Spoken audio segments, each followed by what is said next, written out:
But a lot of the time, and social media isn't good for this, people are usually promoting a supplement or a pill or their quick fat loss program or a quick fix which suits their bias. Suits their bias of this works for me and thus it should work for you. And like I said at the start, health is different for everyone. No one is the same. Yes, there might be two people who work really good off a vegetarian diet, but that doesn't apply to every person in the world. Consider, I like to use an example of two clients I had.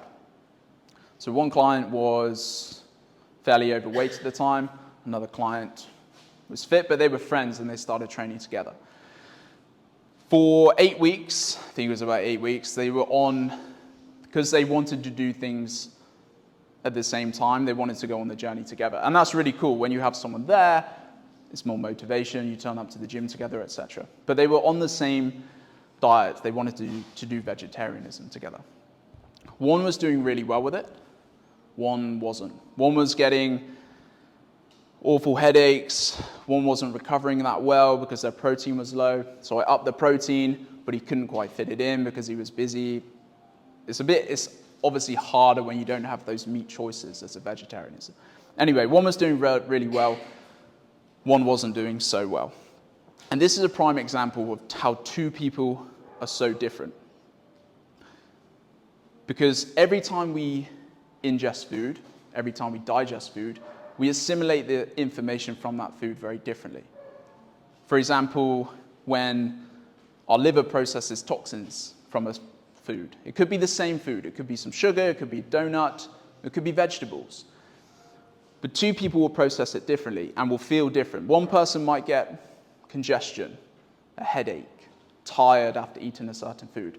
The other person might actually feel pretty good. Very different. There's a really good book called Biochemical Individuality. It's a really old book. So has anyone heard of it? Say it again. Biochemical Individuality.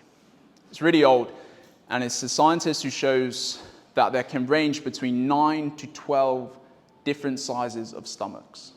So in this room, there might be a few different sized stomachs. And it's crazy to think, because think of, in a weird sense, think of what that does to digestion.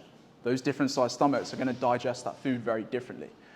Same with the small intestine. The small intestine can range between 10 feet and 16 feet, depending on the person. And if you think of it, 90% of food absorption is in the small intestine. So if it ranges in feet, that's very different absorption per person. Again, coming back to health is very different for every single person.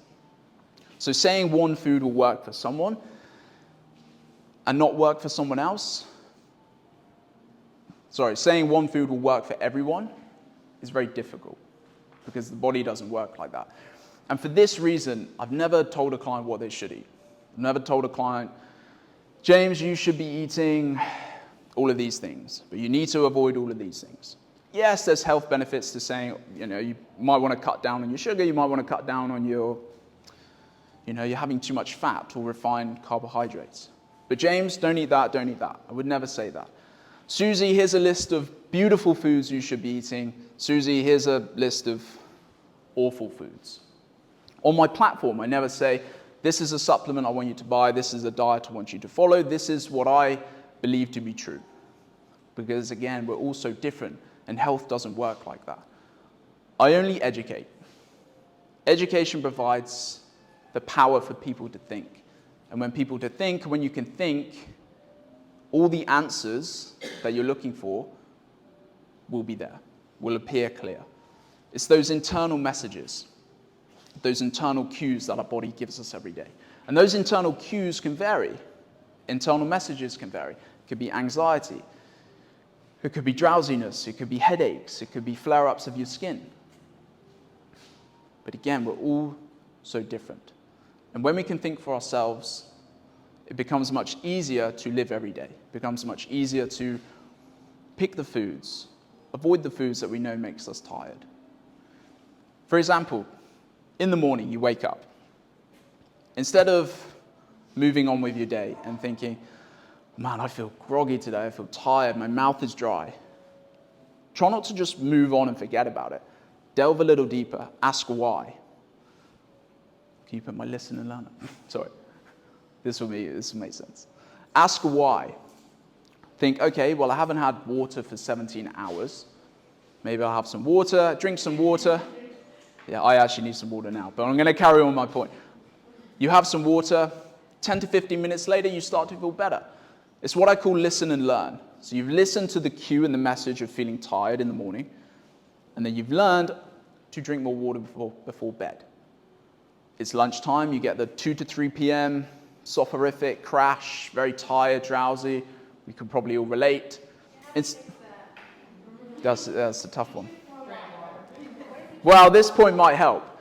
Instead of moving on with your day and thinking that's normal, which it is, in a sense, it is actually normal because humans get a natural dip about 2 to 3 p.m. and we start lifting back up about 5 to 6 p.m.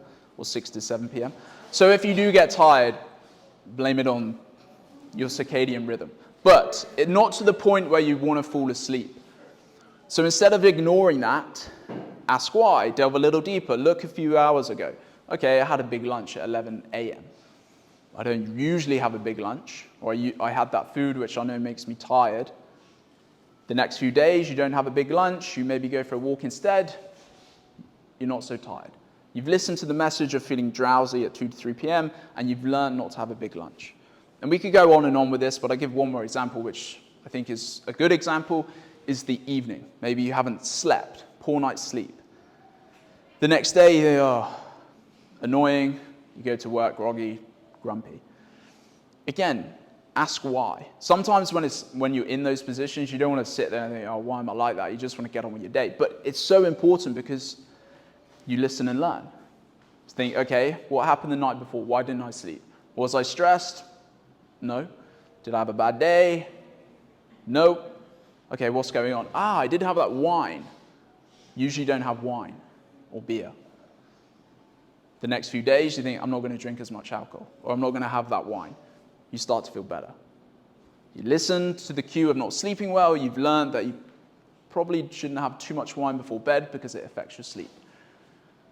So listen and learn. And with all of that, the reason is because this is how you build a relationship with yourself, with your mind, and with your body.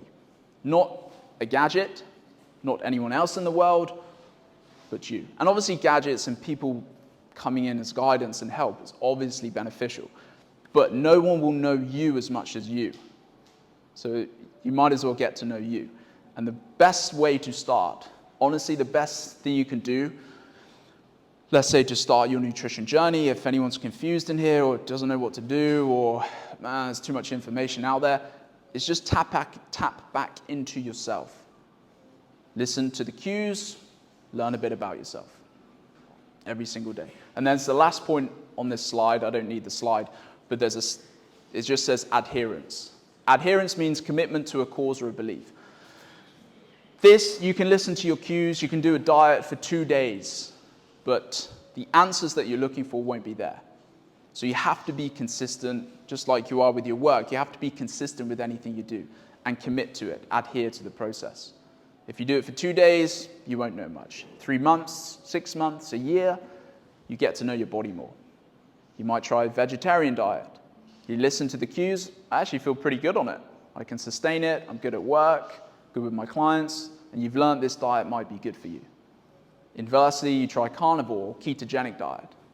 You're listening to the cues, you think, I'm grouchy, I can't sustain this. You're learning this diet might not be for you.